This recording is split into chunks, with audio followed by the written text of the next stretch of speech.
Halo semuanya, selamat datang di Nice On Channel. Kapal rumah sakit adalah jenis kapal khusus yang dirancang dan dilengkapi dengan fasilitas medis untuk memberikan perawatan kesehatan kepada pasien selama operasi militer, bantuan kemanusiaan, atau tanggap darurat medis di laut.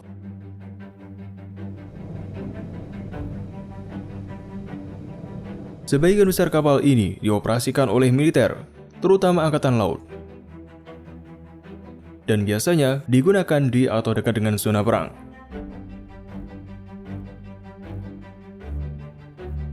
Saat berperang di luar negeri, pasukan harus mempertimbangkan tempat mana yang akan digunakan untuk merawat orang yang terluka. Berbeda dengan sekarang, kita tidak bisa langsung mengirim orang yang terluka dari medan perang. Jadi, satu-satunya pilihan adalah membawa kapal rumah sakit ke dekat medan pertempuran untuk memberikan perawatan medis. Kapal rumah sakit pertama menurut sejarah dibuat oleh Angkatan Laut Athena yang bernama Therapia, dan Angkatan Laut Romawi membangun kapal rumah sakitnya yang disebut Aesculapius. Kapal rumah sakit resmi pertama adalah kapal six-wheeler yang dikonversi dan diberi nama USS Red Rover yang ditugaskan pada tanggal 26 Desember 1862. Selama Perang Saudara Amerika antara tahun 1861 hingga 1865, kapal tersebut terus berlayar di Sungai Mississippi untuk merawat hampir 3.000 pasien dari kedua belah pihak. Selama berabad-abad, kapal rumah sakit telah membantu dalam berbagai konflik dan peperangan. Hingga saat ini, hanya ada 8 negara di dunia yang memiliki kapal rumah sakit, di antaranya Brazil, Cina, Rusia, Amerika Serikat, Myanmar, Peru, Vietnam, dan tentu saja Indonesia. Sebagai negara kepulauan, Indonesia membutuhkan banyak sekali infrastruktur pendukung, termasuk rumah sakit apung.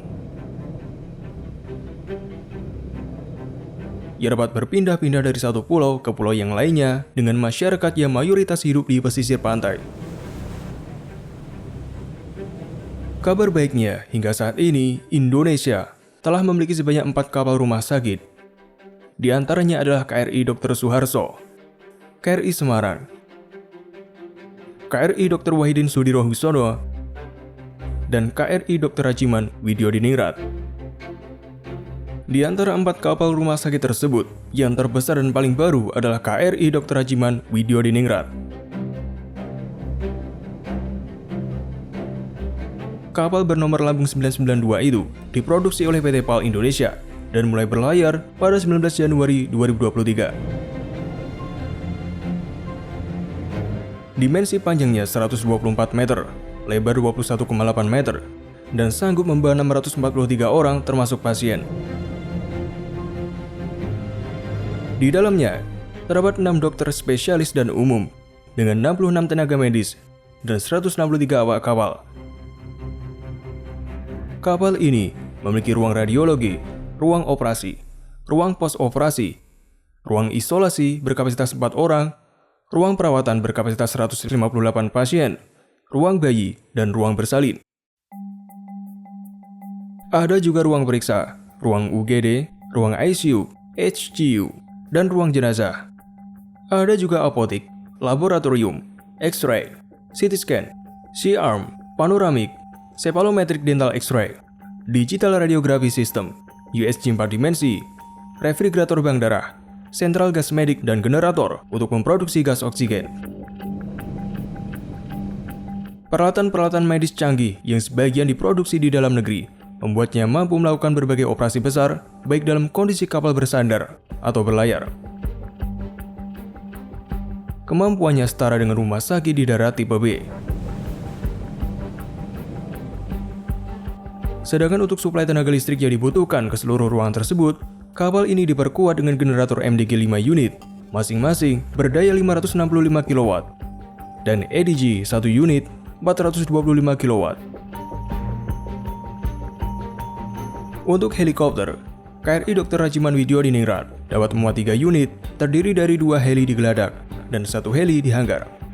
Kapal juga dilengkapi dengan fasilitas pendukung, yakni 2 unit ambulan bot, 2 unit LCVP, dan 1 unit RHIB.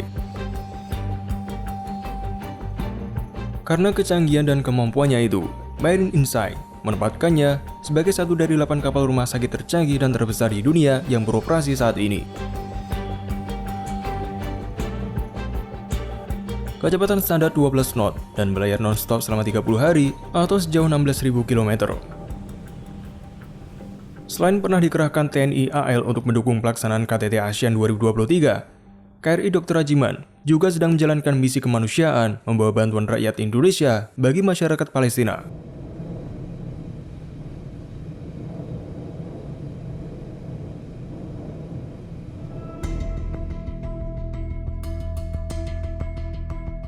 Dalam Konvensi Jenewa yang menetapkan aturan-aturan perang, kapal-kapal rumah sakit menjadi perhatian penting.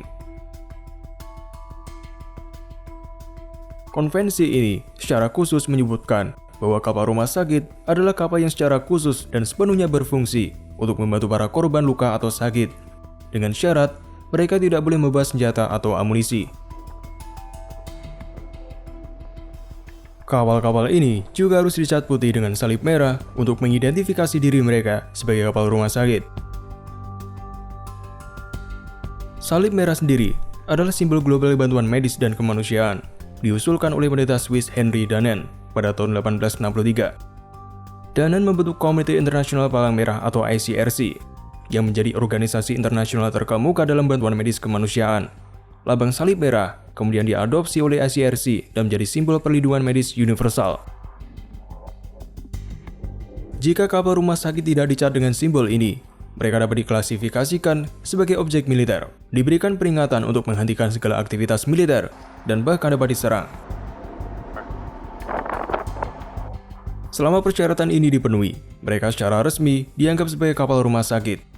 Sesuai isi konvensi tersebut, kapal-kapal dengan klasifikasi ini tidak boleh diserang atau ditembaki.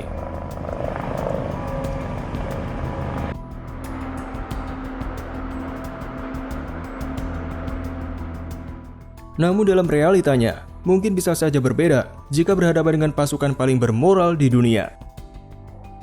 Meski dijamin hukum, kapal rumah sakit tidak kebal terhadap serangan. Misalnya, selama Perang Dunia Kedua, seorang kamikaze Jepang menyerang USNS Comfort, menewaskan 6 perawat, 4 ahli bedah, dan 7 pasien.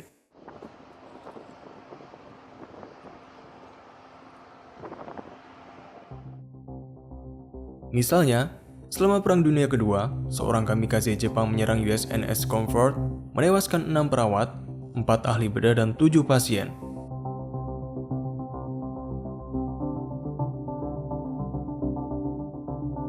Kapal rumah sakit sangat berguna di masa Konvensi Jenewa ditandatangani. Tetapi untuk saat ini, peperangan berbasis darat lebih sering terjadi, sehingga tidak mungkin untuk mengirim kapal rumah sakit ke zona konflik karena telah banyak rumah sakit berbasis darat yang mumpuni dan lebih cepat.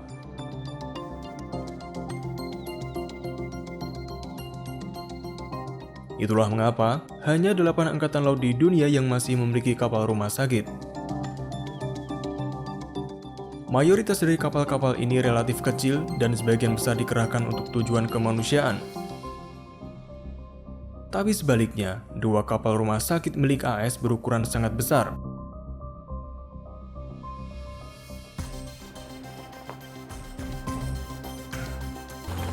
Ukuran mereka seperti kapal pesiar dengan kemampuan setara dengan rumah sakit darat terbesar.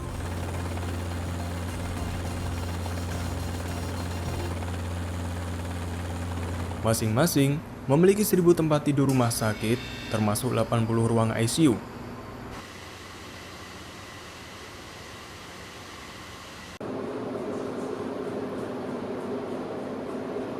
Sebagai perbandingan, negara bagian Maine hanya memiliki total 1.061 tempat tidur rumah sakit dan 64 ruang ICU. Mempunyai fasilitas medis sebesar satu negara bagian yang tersedia di mana saja di dunia adalah kekuatan strategis yang sangat berguna. Tetapi tujuan utamanya bukan hanya untuk merawat tentara AS. Dalam lingkup militer, Comfort dan Mercy secara resmi diklasifikasikan sebagai Flexible Deterrent Options atau pilihan pencegahan fleksibel. Artinya, mereka merupakan pilihan untuk unjuk kekuatan.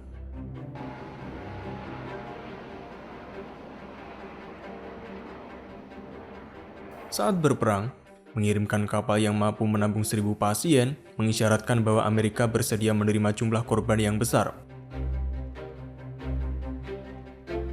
Sedangkan pada masa damai, memperlihatkan kapal rumah sakit mengelilingi dunia untuk misi kemanusiaan, juga membagikan simpati terhadap militer AS dan menunjukkan kemampuan sistem kesehatan militer AS kepada negara-negara lain. Efektivitas kapal-kapal ini sebagai flexible deterrent options mungkin dapat diperdebatkan. Tetapi dalam pandangan militer, itulah tujuan utama dari kapal-kapal ini. Mereka adalah pilihan untuk pencegahan atau eskalasi. Itulah mengapa kapal-kapal ini jarang dikerahkan ke zona konflik.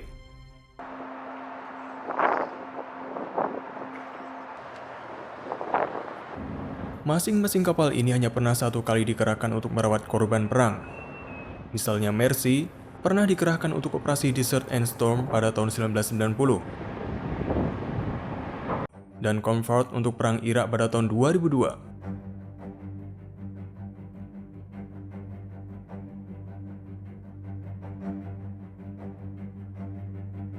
Selama 30 tahun kapal ini berlayar, sebagian besar waktu mereka dihabiskan untuk misi kemanusiaan dalam bencana atau negara-negara miskin. Atau berada dalam status operasi terbatas di pelabuhan rumah mereka di San Diego dan Norfolk.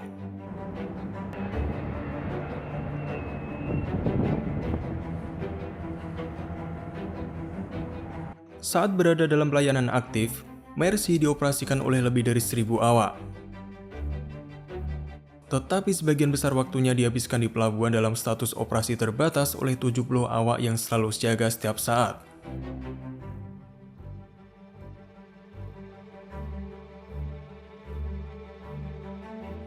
Karena sifat pelayanan mereka, kecepatan dalam pengerahan menjadi kunci. Oleh karena itu, mereka dirancang agar dapat berangkat dari status operasi terbatas untuk meninggalkan San Diego atau Norfolk hanya dalam waktu 5 hari.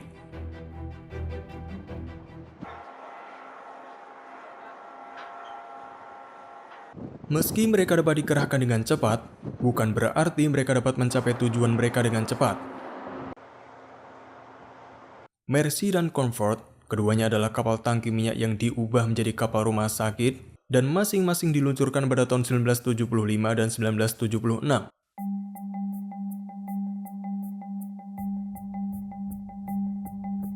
Kapal tangki minyak tidak dirancang untuk kecepatan, karena memang tidak diperlukan. Sehingga kapal-kapal ini hanya dapat berlayar dengan kecepatan sekitar 31 km per jam.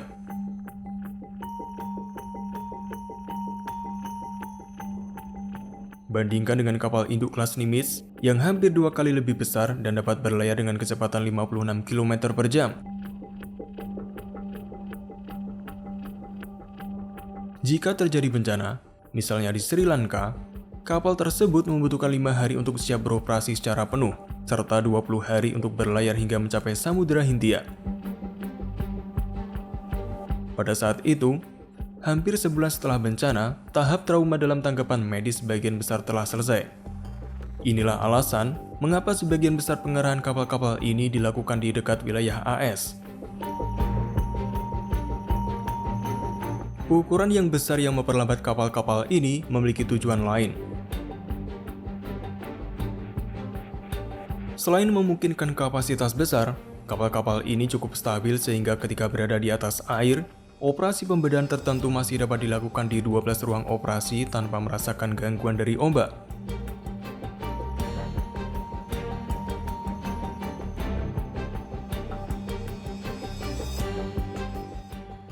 Tentu saja ada pengecualian, seperti operasi jantung terbuka yang tidak dapat dilakukan di atas kapal. Tetapi kemampuan untuk melakukan intervensi medis lanjutan di tengah laut sangat mengesankan. Namun, ada masalah terkait asal-usul kapal-kapal ini. Kita tahu, rumah sakit adalah fasilitas yang cukup rumit untuk dirancang. Perbedaan kecil saja bisa menjadi penentu antara hidup dan mati, sehingga pengalaman yang terakumulasi selama ratusan tahun menghasilkan pengetahuan eksplisit tentang bagaimana rumah sakit seharusnya dibangun. Salah satu prinsip dalam rancangan rumah sakit adalah bahwa hambatan pergerakan harus diminimalkan. Teknik untuk mencapainya adalah dengan membuat rumah sakit lebih lebar, lorong dan pintu dilebarkan, dan penggunaan lift harus dihindari. Ruangan sebisa mungkin berada di lantai yang sama, sehingga meminimalkan kebutuhan untuk memindahkan pasien dengan lift ketika mentransfer mereka dari satu area ke area lainnya. Secara keseluruhan, desain rumah sakit adalah teka-teki di mana semua elemen yang paling sering digunakan pasien untuk berpindah harus berdekatan dalam waktu perjalanan yang singkat. Namun, jika melihat dari luar USNS Mercy dan Comfort, mereka tidak mengikuti prinsip ini. Di kapal ini, jika seseorang perlu membawa pasien dari ruang satu ke ruang lain, mereka harus naik lift, melewati dek atas, dan turun lagi. Hal ini menyebabkan masalah pergerakan yang besar, membuat efektivitas kapal sebagai rumah sakit menjadi terbatas.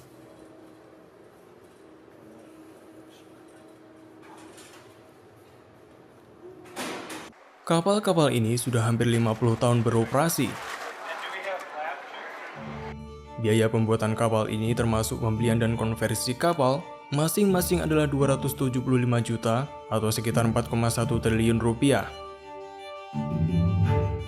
Mungkin terdengar sangat mahal, namun ini tidak seberapa untuk sebuah angkatan laut yang menghabiskan miliaran dolar untuk satu kapal perusak.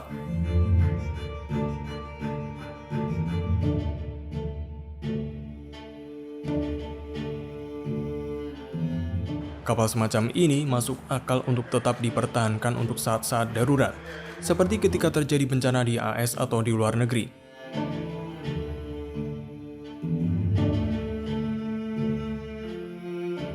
Itulah mengapa Comfort dan Mercy yang sudah sangat tua akan tetap beroperasi selama masih memungkinkan.